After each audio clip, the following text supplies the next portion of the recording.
bekerja di Jakarta, bisa bekerja dengan baik bersama-sama. Nampaknya di depan ada pendakian yang harus kita daki sama-sama. Jadi bilang semoga pendakian kita nanti akan mengantarkan kepada puncak-puncak baru. Amin. Kita bisa menggaungkan pesan yang lebih besar. Keadilan dan kemakmuran.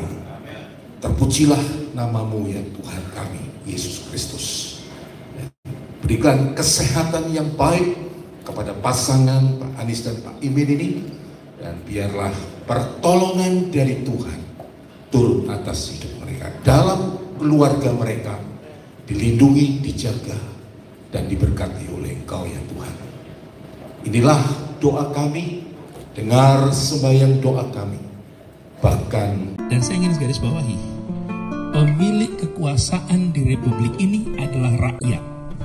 Jadi ini tidak sedang. Salam sejahtera bagi kita semua. Shalom. Sekali lagi, shalom. Puji Tuhan.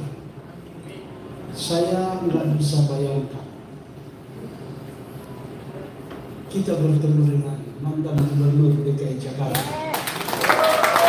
Dan hebat ini di sini.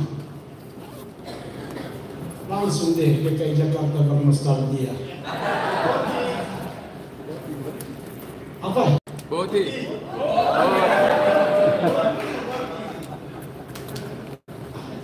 Bicara Boti ada yang senang, ada yang susah, ada yang sakit gigi. Yang senang DKI Jakarta, yang susah daerah yang lain, yang sakit gigi di perbatasan. Maka sebetulnya cuma soal meter, tapi karena KTP-nya bukan DKI Jakarta.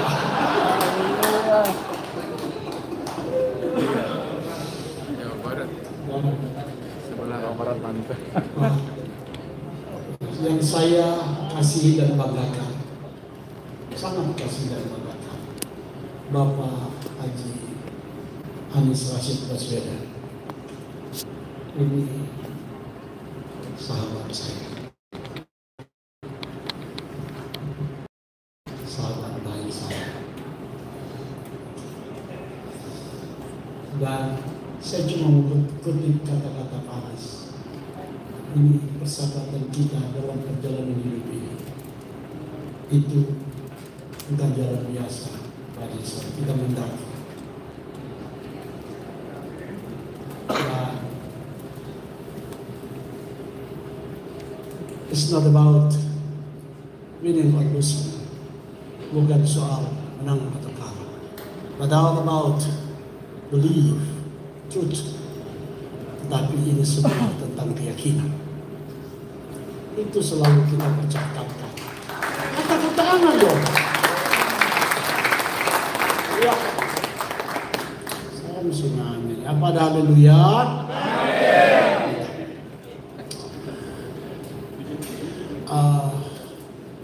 Persekutuan Gereja-Gereja Pentakosta Indonesia, kami Anies,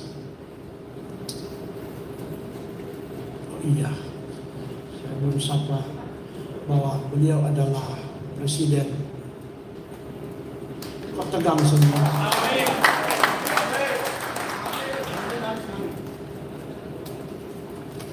Gitu. Apa saya salah ngomong? Ya. Apa ada haleluya? Bapak Anies yang kami kasih, biasanya dengan beliau 5 tahun sepanjang perjalanan berbicara tentang DKI Jakarta, dan masa keemasan DKI Jakarta ada pada periode 2017-2022. Bagi kekristenan, bagi gereja-gereja, kita nggak bisa menafikan ini. Dan kami PGPI terdiri dari 91 sinode, tapi dalam Mubes yang ke-9 kemarin kita telah bertambah anggota sinode menjadi 96. karena ditambah dengan, kok suaranya jadi begini ya? Ditambah dengan, tolong untuk bisa salah, dia punya suara kok mendengung.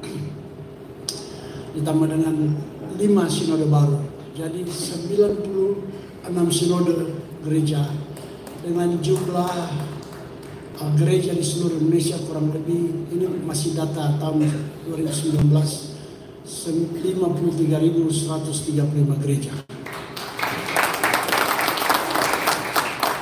Dengan kalau jumlah pendetanya 100.000 lebih, bicara pendeta. Dan dengan jumlah umat 14 juta, kurang lebih 14,5 juta.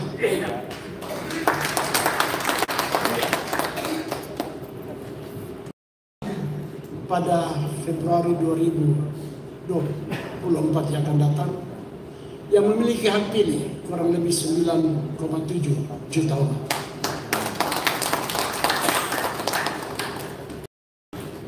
Tepuk tangan jangan tanggung-tanggung.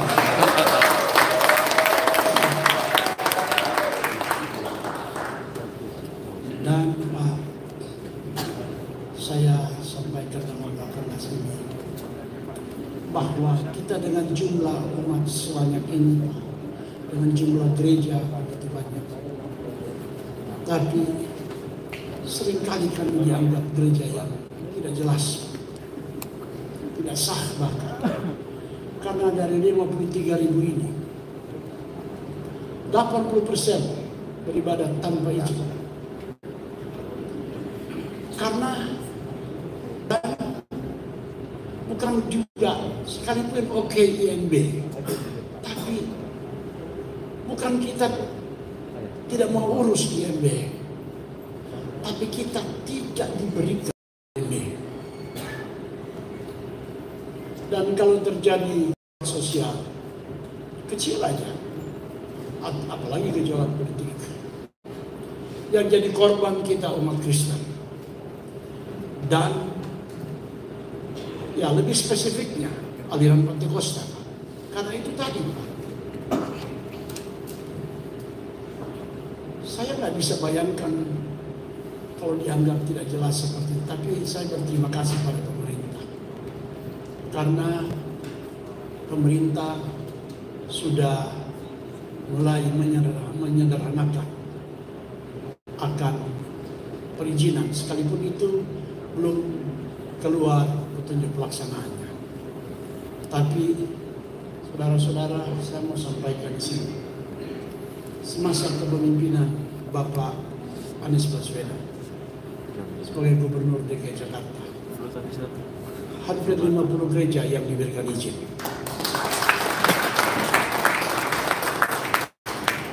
Bahkan ada yang menolak, beliau turun langsung bernegosiasi dengan warga. Turun langsung. Nggak ada kan gubernur seperti itu, turun langsung bernegosiasi dengan warga. Sehingga akhirnya saya tidak lupa kalimatnya. Kami memang tidak setuju.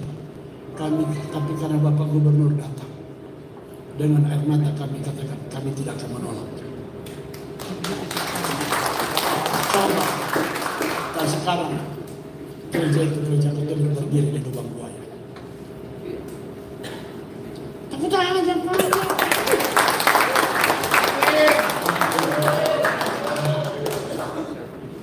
Karena ini kan bukan bicara janji, ini bicara bukti.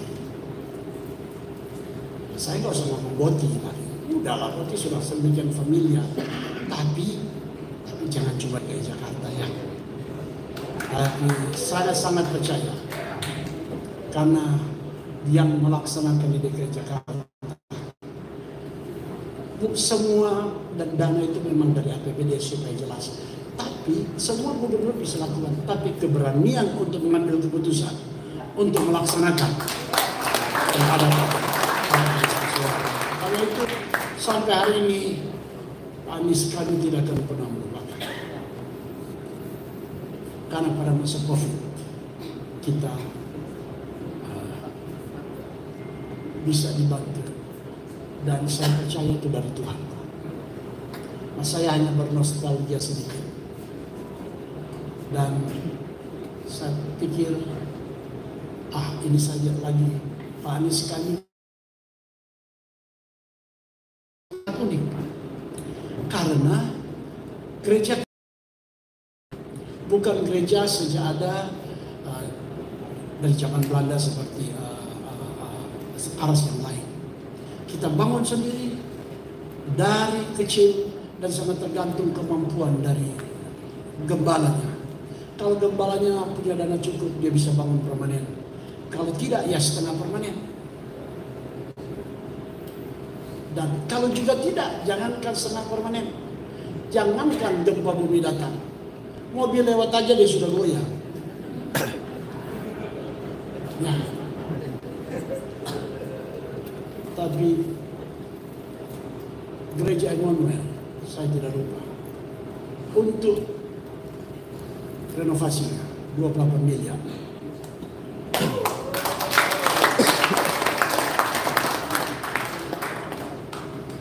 Dan gereja-gereja banyak dibantu untuk merenovasi, untuk membangun. Nah, karena gembalanya membangun, maka dalam anggaran dasar, anggaran rumah tangga umumnya semua aliran Pentakosta, semua anggota PGP menulis seperti ini. Ketika gembalanya meninggal, diganti oleh istrinya.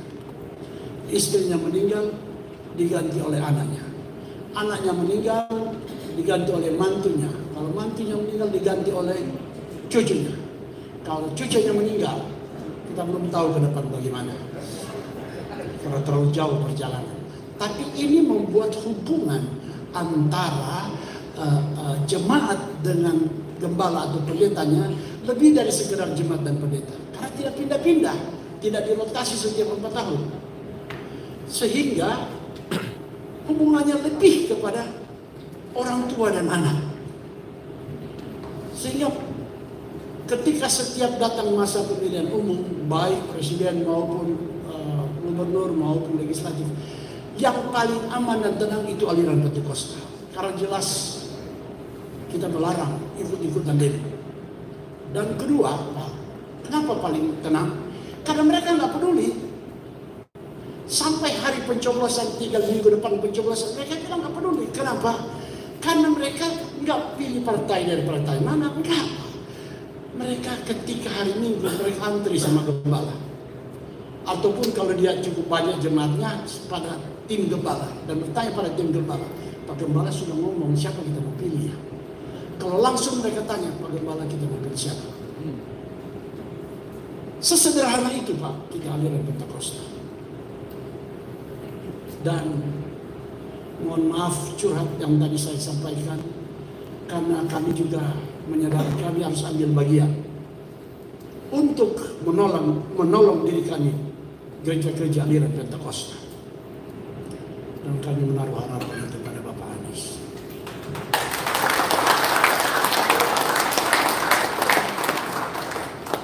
Itu aja ya. Itu aja. Haleluya. Kiranya Tuhan memberkati Bapak Anies. Dan mana pembawa acara ini? Oh, saya panggil aja sekalian deh, ya. Kami panggilkan. Saya sudah ingat. Jadi tadi lupa sekali sudah ingat. Bapak Anies Rashid Baswedan.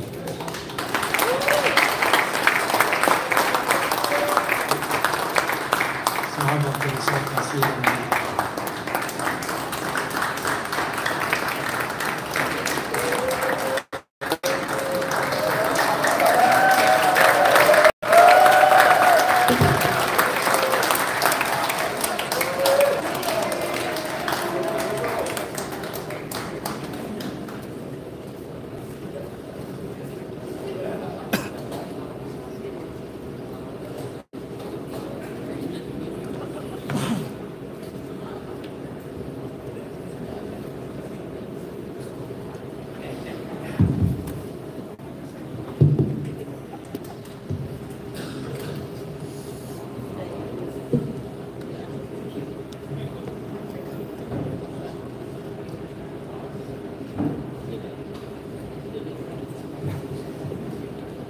Saya harus agak merapikan supaya tidak kalah ganteng dengan Bapak Pendeta Jason.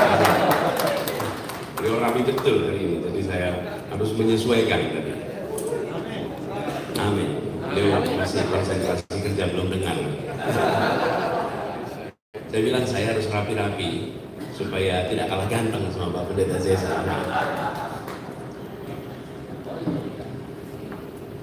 Assalamualaikum warahmatullahi wabarakatuh. Selamat siang, salam sejahtera untuk semuanya. Shalom. Yang saya hormati, yang kita semua banggakan, sahabat, teman seperjuangan sejak kemarin di Jakarta, Ketua Umum PGPI terpilih, Bapak Pendeta Jason Salam Papua,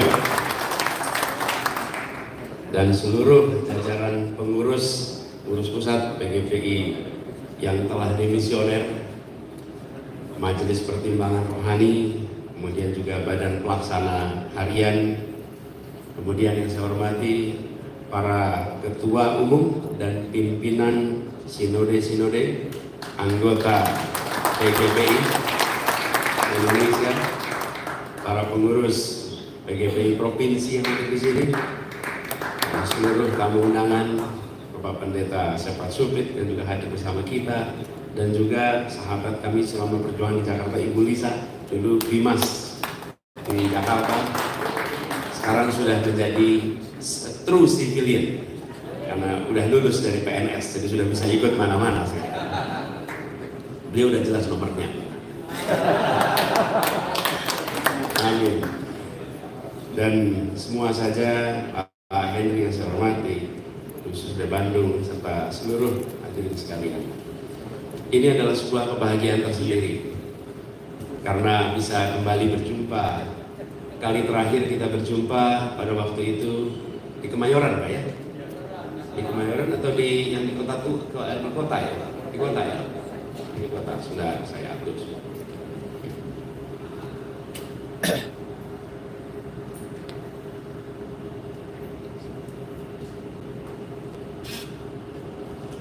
Jadi pada waktu itu jumpa kita yang terakhir. Pada waktu itu saya masih bertugas di Jakarta. Dan hari-hari terakhir ketika saya bertugas, saya pamit ke kantor PGPI. Waktu itu beberapa waktu saya sampaikan kepada semua, saya datang tanpa muka, maka pulang juga harus pamit tanpa punggung. Jadi itu yang kami kerjakan, karena kita berjuang bersama-sama di Jakarta, menghadirkan ketenangan, keteduhan, kedamaian, sesuatu yang luar biasa dikerjain sama-sama. Yang tadi Pak Pendeta Jason ceritakan adalah satu sisi lain ada orang-orang baik yang bekerja di FKUB, semua sama-sama, termasuk timnya Pak Pendeta Jason, sehingga kita bisa membangun ketenangan, keteduhan. Saya sering sampaikan tenang teduh itu seperti kita di ruangan ini, Bapak Ibu sekalian. Di ruangan ini kita bersyukur AC-nya nyaman, betul tidak? AC-nya nyaman ini. Lalu listriknya juga bagus, sound systemnya bagus. Dan ini semua terjadi, tapi kita jarang sekali bilang terima kasih PLN, listriknya sudah berjalan dengan baik. Nah, pernah kita bilang gitu. Tapi ketika listrik mati, nomor pertama yang kita hubungi adalah PLN. Nah, itulah tugas kita di pemerintahan dan semua gembala-gembala ini, menjaga suasana tenang teduh, walaupun tidak semua merasa tahu bahwa kita berada di belakang layar suasana tenang dan teduh ini. Karena ini adalah kerja yang senyap, yang tak nampak di permukaan, tapi dirasakan hasilnya. Dan di hari terakhir saya bertugas, Bapak Pendeta Jason dengan Ibu datang ke kantor.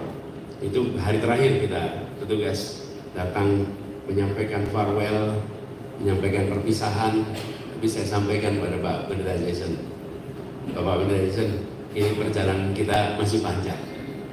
Ini masih panjang. Alhamdulillah kita bersyukur bekerja di Jakarta, bisa bekerja dengan baik bersama-sama. Nampaknya di depan ada pendakian yang harus kita daki sama-sama. Jadi bilang semoga pendakian kita nanti akan mengantarkan kepada puncak-puncak baru. Amin. Kita bisa menggaungkan pesan yang lebih besar. Amin. Amin. Tapi memang jalan mendaki itu lebih berat daripada jalan datar, dan lebih berat daripada jalan menurun. Jalan menurun itu nyaman, jalan mendatar juga nyaman, tapi sepanjang-panjang kita berjalan, dia tidak mengantarkan ke puncak-puncak baru.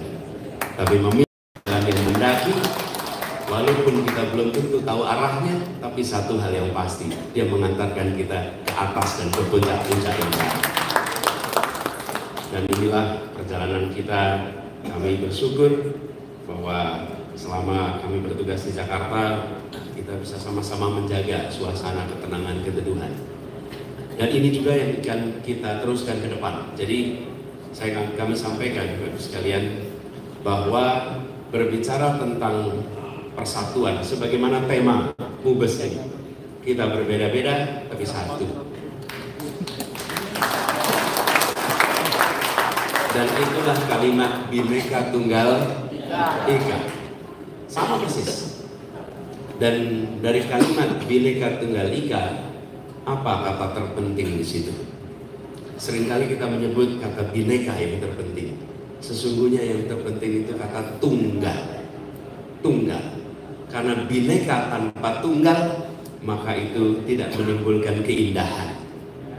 Bineka tanpa tunggal itu menimbulkan ketegangan.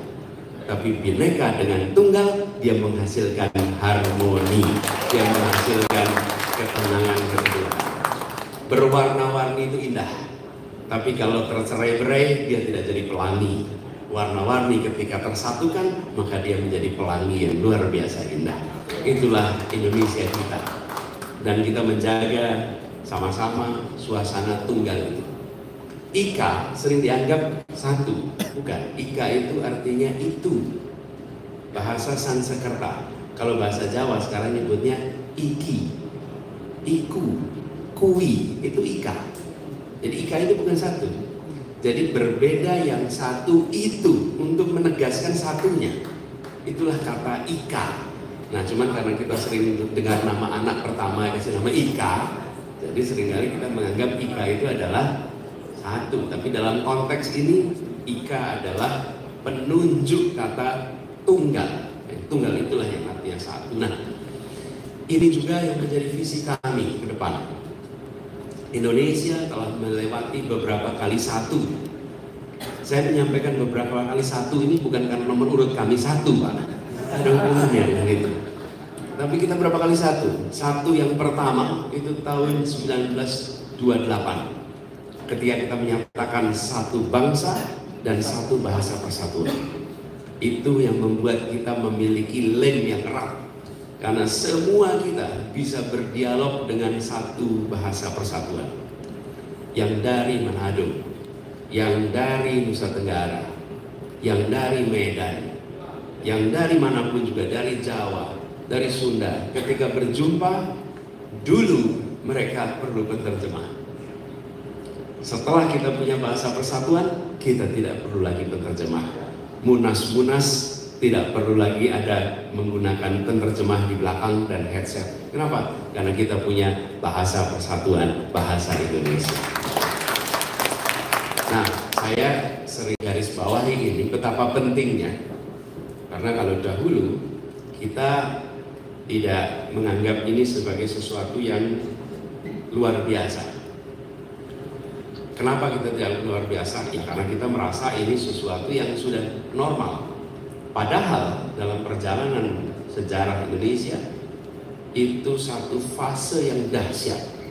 Bangsa-bangsa lain merdeka dulu baru sepakat bahasa, dan seringkali ada ketegangan di sini. Dan luar biasa, kalau bicara suku bangsa Jawa, itu suku bangsa yang punya porsi terbesar. Dan suku bangsa dalam terjemahan Bung Karno itu bukan suku seperti kita pahami sebagai etnik. Beliau menyebutnya suku bangsa. Suku bangsa itu apa? Suku itu, beliau menggunakan istilah Jawa. Suku itu artinya kaki. Jadi suku bangsa itu kakinya bangsa. Kakinya itu ada banyak. Karena itu beliau istilahkan suku-suku bangsa. Karena kaki-kaki bangsa. Inilah yang menjadi pilar. Bukan sekedar etnik, tapi suku bangsa, kakinya bangsa. Nah, kemudian sepakati 17 tahun sebelum ada negara. Baru pada 1945 kita punya satu yang kedua, namanya satu negara, 1945. Tapi kita masih menjadi negara-negara yang banyak yang disebut sebagai Republik Indonesia, hanya wilayah Yogyakarta dan sekitarnya. Jadi kalau ditanya Republik Indonesia di mana? Di Jogja. Sisanya lengkapnya namanya Republik Indonesia Serikat. Baru di tahun 50 pada waktu itu kita mendeklarasikan kembali menjadi negara kesatuan. Jadi kalau kita bilang NKRI tanpa adanya peristiwa namanya istilahnya adalah petisi pada waktu itu tahun 50-an, dan Bung Karno pada 17 Agustus 1950 mengatakan ini adalah proklamasi kemerdekaan RI yang kedua pada saat itu. Kenapa? Karena kita menjadi NKRI yang sampai hari ini kita bilang NKRI harga mati. Itu 50. Tapi kita belum satu tanah air, baru satu tanah. Airnya masih milik orang lain, airnya milik internasional. Laut Jawa, lautan internasional. Selat Sulawesi, lautan internasional. Arafura, selat internasional, laut internasional. Semua wilayah itu laut internasional. Baru tahun 57 ada deklarasi Juanda yang mengatakan bahwa seluruh tanah dan air adalah milik Indonesia, namanya wawasan Nusantara. Tapi apa yang terjadi? Dunia tidak mengakui. Dunia mengatakan wilayah Anda hanya tanah, airnya masih wilayah internasional. Terjadilah dispute yang panjang. 25 tahun kemudian baru dunia mengakui. Tahun 82 dunia mengakui bahwa disebut sebagai Indonesia adalah satu wilayah kesatuan tanah dan air, yang itu kemudian ditetapkan sebagai United Nations Convention of Law of the Sea. Itu keberhasilan diplomasi yang dahsyat, sehingga hari ini seluruh air di dalam wilayah Indonesia adalah milik Republik Indonesia. Nah, kenapa saya sampaikan ini? Karena kita tidak menengok ke depan.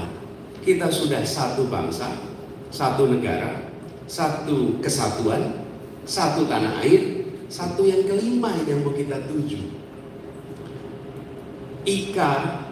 Tunggal yang kelima. Apa tunggal yang kelima ini? Satu kemakmuran untuk semuanya. Karena hari ini kita ada disparitas yang tinggi antara Jawa dengan luar Jawa, antara kota dengan desa, antara yang terdidik dan tak terdidik. Ini disparitas ini banyak. Bila kita tidak jaga dengan segera membereskan soal ketimpangan, nanti kita akan bisa mengalami yang dirasakan di Balkan.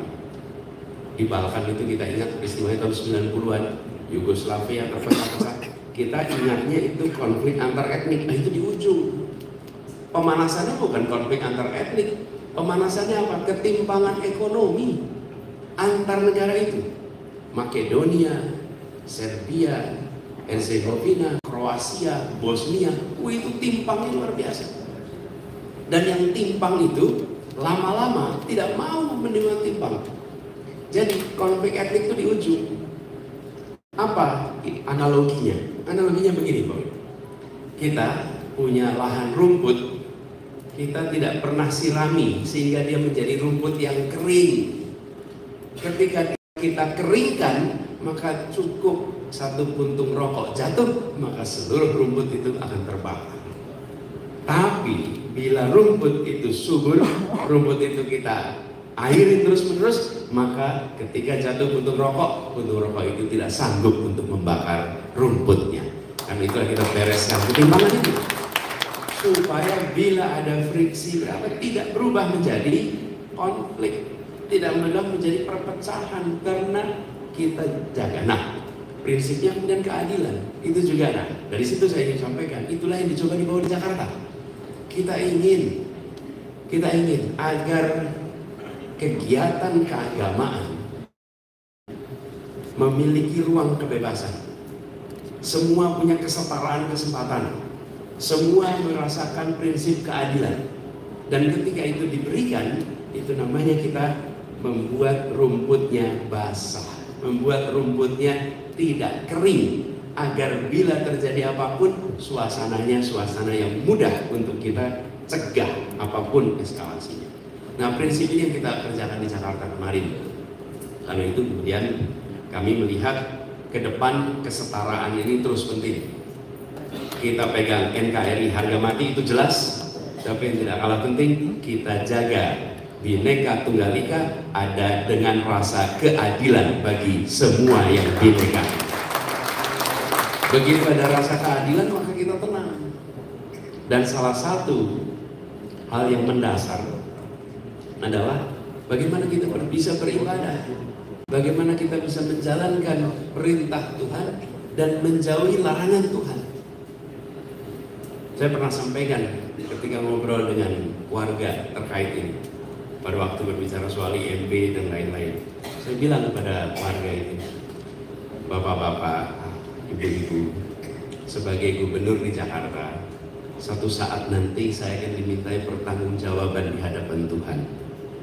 Pada saat saya dimintai pertanggungjawaban di hadapan Tuhan, maka pertanyaannya bukan saja berapa sekolah yang kau bangun, berapa rumah sakit yang kau renovasi, berapa ibu-ibu hamil yang diurusi, berapa anak-anak disabilitas yang dibantu, tapi pertanyaannya juga apakah orang-orang beriman di tempatmu bertugas bisa menjalankan keyakinannya dengan baik? Apakah orang-orang beriman di tempatmu bertugas bisa menjauhi larangannya? Apakah kau bagian dari yang membuat mereka bisa menjalankan keyakinannya, atau kau bagian dari yang membuat mereka tidak bisa menjalankan keyakinan? Dan saya sampaikan, bila saya dimintai pertanggungjawaban, saya ingin bisa menjawab, ya saya bagian dari yang memberikan kepada semua untuk bisa menjalankan kewajibannya dan atas keyakinannya dan menjauhi larangan. Nah, itu yang menjadi dasar mengapa kita ingin adil. Dan kita menemukan kesulitan-kesulitan itu lintas kelompok. Tadi disampaikan soal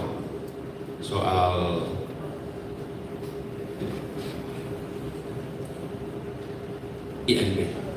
Itu kami rasakan baik warga yang tidak berkenan dengan pembangunan gereja maupun warga yang tidak berkenan dengan pembangunan masjid. Ini dua-duanya ada, dua-duanya terjadi, dan dua-duanya saya harus bicara.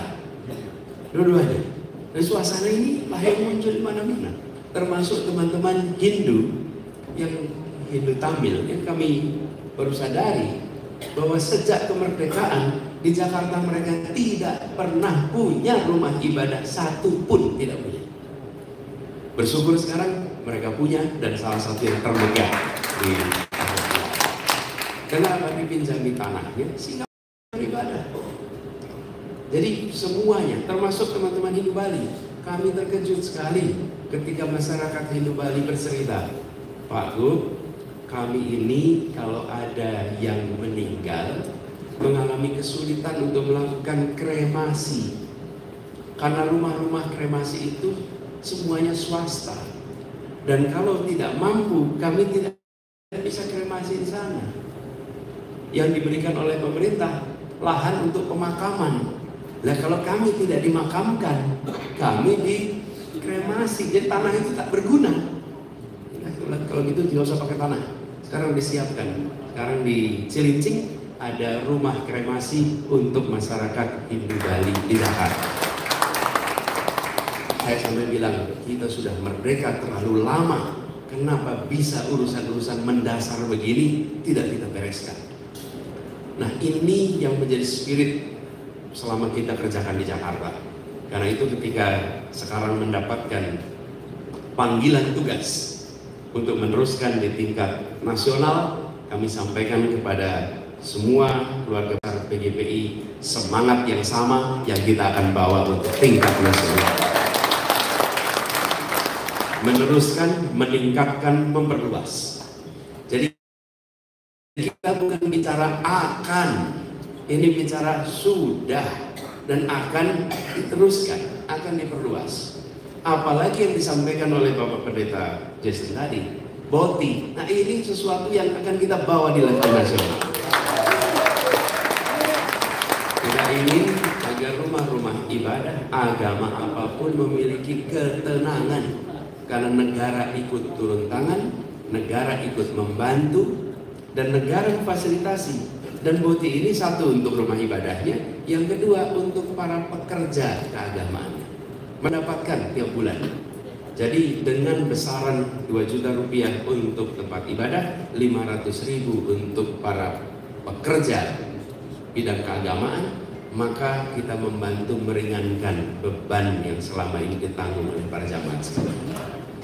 Lalu yang tidak kalah penting, banyak kita punya sejarah yang luar biasa, karena kita adalah masyarakat yang beriman, masyarakat yang religius, maka tanda dari keimanan religiusitas itu ada pada rumah-rumah ibadah yang usianya panjang.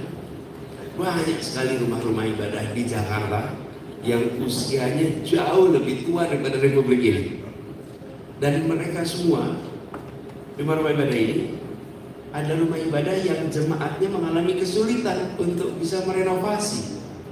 Kenapa? Untuk biaya operasional saja tidak mudah, apalagi untuk renovasi barang-barang fasilitas yang berstatus sebagai cagar budaya.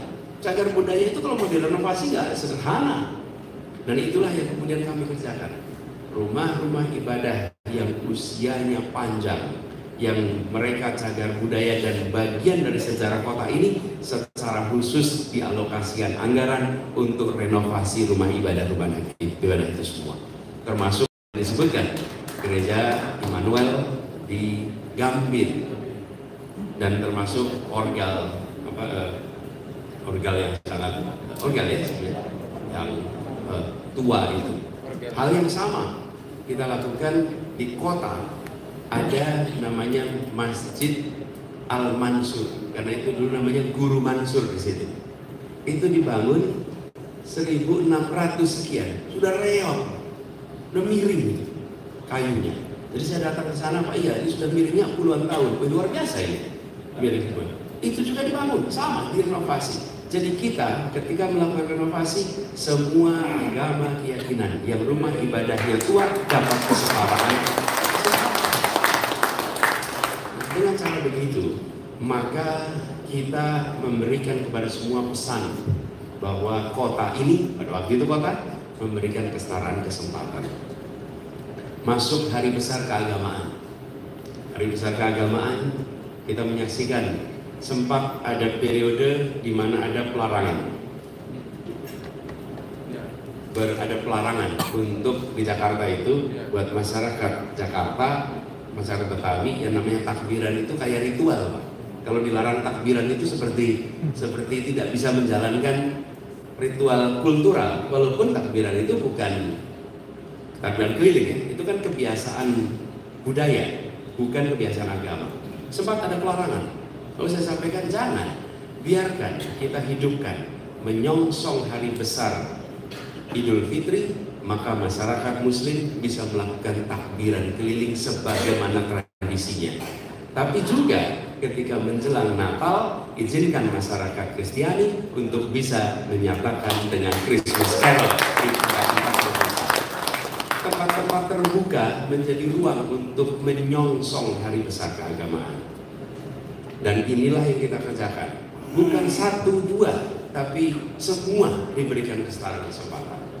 Ini yang menjadi spirit dalam kita sama-sama menjaga kerukunan.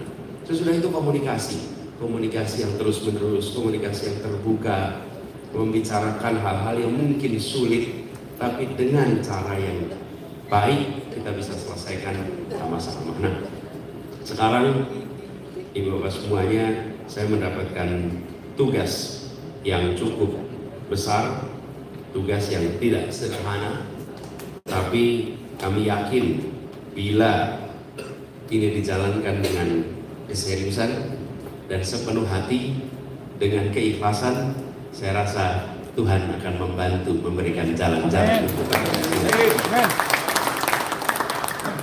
Termasuk nama Amin itu juga bukan ciptaan kami. Ya, Amin itu bukan hasil konsultan komunikasi menemukan istilah Amin. Jadi Tuhan mempertemukan, jadilah kata Amin. Tuhan memberikan kata Amin. Jadi untuk apapun juga yang kita inginkan, jawabnya amin aja dulu. Amin aja dulu. Amin aja. Jadi sekarang kita tagline-nya itu amin aja dulu. Nah, ini yang perjalanan kita ke depan. Jadi kami yakin Bapak sekalian bahwa dengan spirit itu, spirit menjaga suasana persatuan dengan menghadirkan rasa keadilan, ketenangan itu akan hadir. Tapi ini harus diturunkan di dalam nilai yang dipahami oleh semua. Ibu Bapak sekalian, ketika saya memimpin 20 orang, maka saya memimpin dengan memberikan tugas pada masing-masing orang. Si A tugasnya ini, B tugasnya ini, C tugasnya ini, 20 orang. Kenapa? Karena saya pimpin 20 orang. Ketika saya memimpin 200 orang, maka saya bikin struktur organisasi, saya bikin SOP, saya bikin target-target. Kenapa? Saya pimpin 200 orang. Ketika saya bertugas di Jakarta, saya pimpin 200.000 orang. Pegawai DKI, 10 juta warga Jakarta. Maka saya tidak bisa lagi memimpin dengan memberikan tugas satu-satu. Saya tidak bisa lagi memimpin dengan struktur organisasi. Saya harus memimpin dengan menggunakan nilai yang dipahami oleh semuanya. Makin luas jangkauannya, maka makin berorientasi pada nilai. Begitu nilai yang dipegang oleh kepemimpinan dipahami oleh semua, maka pemimpin 200 orang akan menerjemahkan dalam program dan kegiatan. Pemimpin 20 orang akan menerjemahkan di dalam pembagian tugas untuk 20 orang. Tapi bila yang di puncak tidak menunjukkan nilai, tidak menunjukkan ideologi, maka yang di bawahnya akan jalan sendiri-sendiri tanpa arah. Disitulah sebabnya mengapa nilai-nilai itu penting. Makin tinggi dan makin besar jangkauannya, makin mendasarkan kepada nilai dalam memimpin. Bukan micromanagement, tapi dengan nilai dan micro question. Pertanyaannya mikro, tapi nilainya apa? Yang kami ingin dorong adalah nilai keadilan sebagaimana tujuan dari Pancasila. Pancasila itu yang terakhir adalah kalimat keadilan sosial bagi seluruh rakyat Indonesia. Itu yang menjadi fondasi. Begitu hadir keadilan, maka muncul persatuan. Begitu keadilan, muncul suasana beradab, muncul permusyawaratan yang baik. Kenapa? Karena ada rasa keadilan. Itulah ultimate objective. Pancasila terlaksana ketika ada perlindungan kepada semua, ada kesetaraan dan rasa keadilan. Nah, dengan semangat itu kami yakin, sekalian, pengalaman kita di Jakarta ini bisa kita kerjakan sama-sama. Dan yang tidak kalah penting, negara hadir melindungi. Negara tidak boleh pilih kasih. Negara melindungi semua, setara. Ketika itu hadir, maka semua akan merasakan terlindungi sebagai warga negara. Dan untuk kita ketahui bersama bahwa para pendiri Republik ini tidak pernah menggunakan istilah minoritas dan mayoritas. Tidak pernah. Mereka menggunakan istilah golongan. Apa bedanya? Golongan tidak menggambarkan besaran. Tidak menggambarkan besaran. Ketika mengatakan berbagai golongan, maka kita tidak akan bilang besar atau kecil. Tapi begitu menggunakan istilah minoritas atau mayoritas, maka itu mengimplikasikan ukuran besar kecil. Itulah sebabnya dalam semua pidato-pidato mengatakan ini untuk semua golongan, ini semua golongan. Tidak ada istilah minoritas mayoritas. Itulah sebabnya saya sering mengatakan Republik ini tidak didirikan untuk melindungi minoritas. Republik ini tidak didirikan untuk melindungi mayoritas. Republik ini didirikan untuk melindungi setiap anak bangsa Indonesia. Dan ini pegangan kita.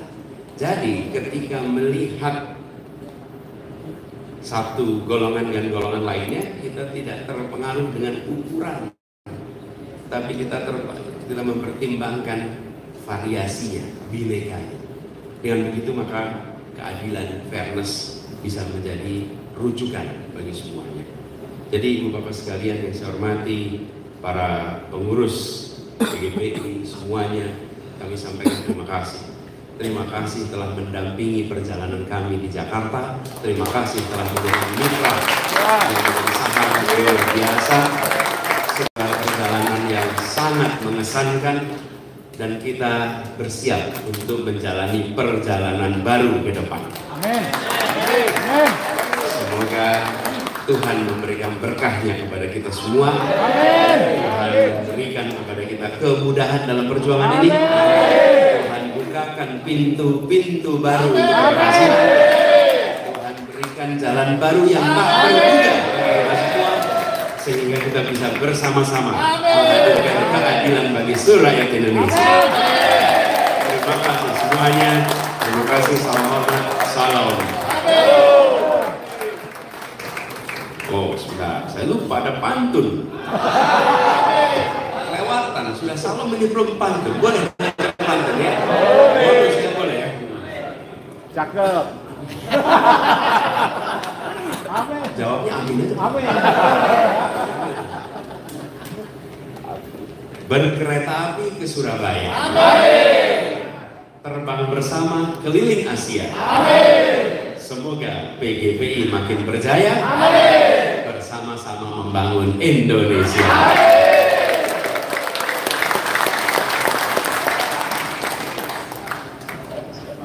Mudah-mudahan cocok bantunya.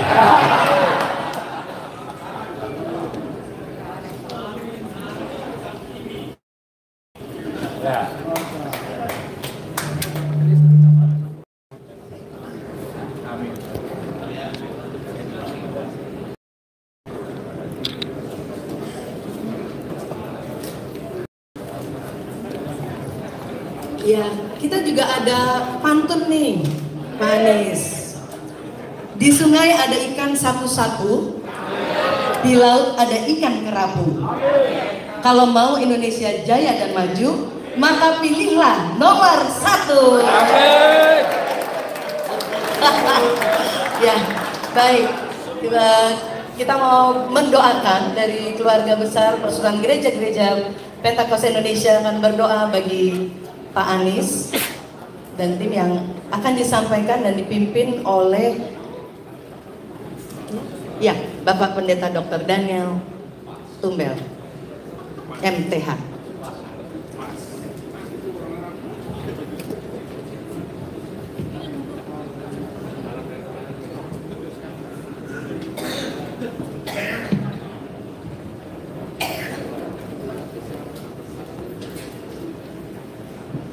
Mari kita sama-sama bangkit berdiri dan kita akan mendoakan calon nomor 1 Presiden Republik Indonesia, Bapak Anies dan Pak Imin. Mari kita satukan hati kita berdoa. Allah Ibrahim, Allah Ishak, Allah Yakub, Allah yang kami sembah di dalam nama Isa Al-Masih, Yesus Kristus, yang sudah mati di kayu salib karena Engkau mengasihi kami manusia yang berdosa ini, sehingga Engkau mengangkat kami menjadi anak-anak yang Kau kasihi, memperoleh satu jaminan keselamatan di dalam Engkau. Terima kasih Tuhan. Berdoa secara khusus untuk Bapak Anies dan Bapak Imin yang akan maju untuk Pilpres yang akan datang di Februari. Kami mendoakan kiranya kasih anugerah Tuhan turun atas hidup pasangan ini. Amin. Biarlah nyata kiranya kehendak Tuhan jadi dalam kehidupan mereka. Dan yang terpenting kami doakan, kepemimpinan mereka menuju Indonesia adil dan makmur, sesuai apa yang sudah dipaparkan tadi. Dan kami semua umat yang beragama di negeri yang tercinta Indonesia Indonesia ini kami memperoleh keadilan dan kemakmuran. Terpujilah namamu ya Tuhan kami, Yesus Kristus. Berikan kesehatan yang baik kepada pasangan Pak Anies dan Pak Imin ini, dan biarlah pertolongan dari Tuhan turun atas hidup mereka. Dalam keluarga mereka dilindungi, dijaga, dan diberkati oleh Engkau ya Tuhan. Inilah doa kami, dengar sembahyang doa kami, bahkan Tuhan menjawab doa kami. Hanya di dalam nama Tuhan kami, Yesus Kristus, kami sudah berdoa. Kami sudah mengucap syukur, dan kita semua para hamba Tuhan yang sudah ikut mendoakan, sama-sama kita katakan suara yang keras. Amin. Terima kasih Pak Chandra juga, dan mohon ke Pak Anies berkenan untuk menerima. Kami akan memberikan plakat sebagai tanda terima kasih kami yang akan diserahkan oleh Ketua Umum PGPI Bapak Jason Dalom Papuan. Dan kemudian setelah foto penyerahan plakat, Bapak mohon berkenan juga untuk bisa foto bersama dengan Bapak Pengurus Pusat Dimisioner MPR PPH, juga Ketua Sinode, dan dari Provinsi.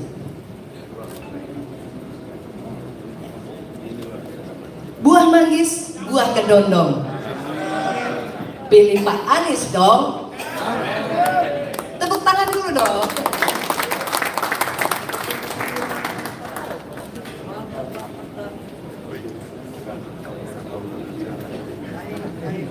Pak. Udah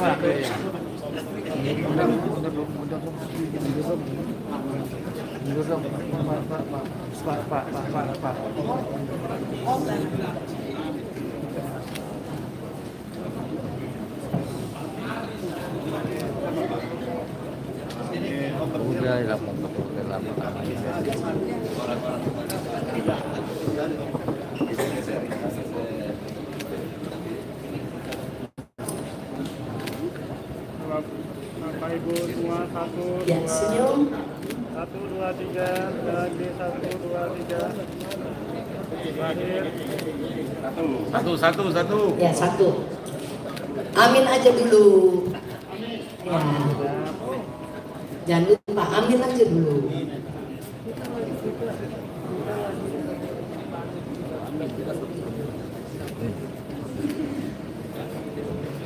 Boleh foto yang dari baliknya, dari panggung, bisa? Masih bisa? Supaya peserta yang lain bisa kena terfoto. Ya, gitu. Ya, mohon Ibu Bapak untuk bangkit berdiri. Kita mau mengambil foto bersama dengan Bapak Haji Anies Rashid Baswedan SE MPP PhD yang akan berpasangan dengan Bapak Dr. Haji Abdul Muhaimin Iskandar MSI. Ya.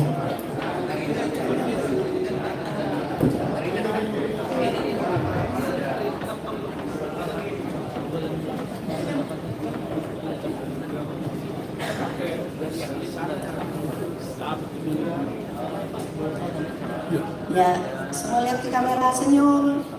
Kasih senyum yang paling manis dengan jari satunya. Iya.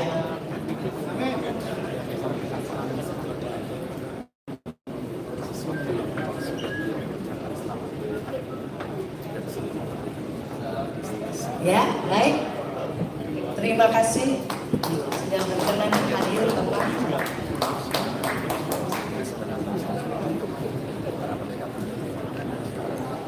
Sekali lagi kami keluarga besar Persekutuan Gereja-Gereja Pentakosta Indonesia menghaturkan terima kasih kepada Bapak Haji Anies Rashid Baswedan yang sudah berkenan hadir bersama-sama dengan kami di tempat ini, dan kami terus berdoa kiranya Bapak diberi kesehatan dan bersama Pak Imin nanti akan terus maju hingga pada saat pemilihan 14 Februari 2024 kita mendapatkan hasil yang terbaik.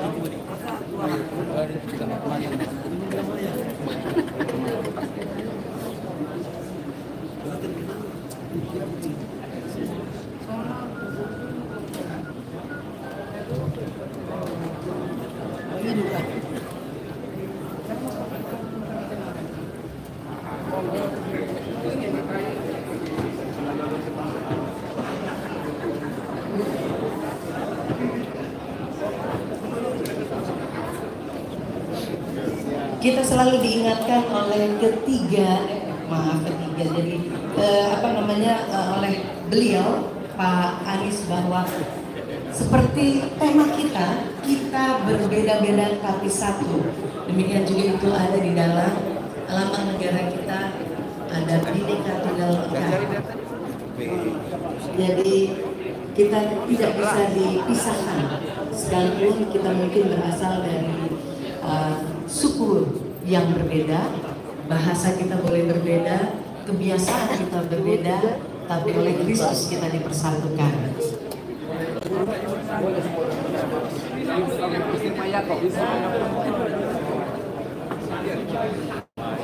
Oh, pantun lagi baik.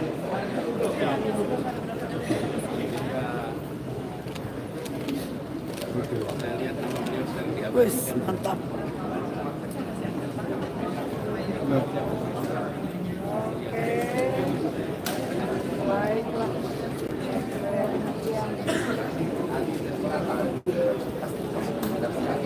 Yang penting.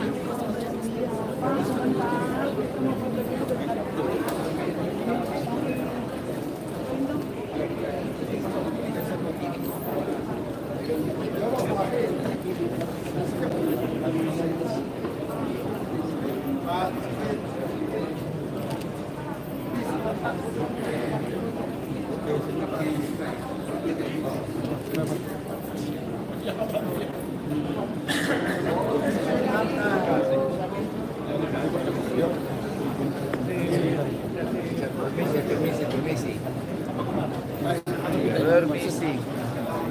Ya. Buka jalan. Tolong buka jalan dulu. Buka jalan dulu. Terus. Buka jalan. Tolong foto dulu.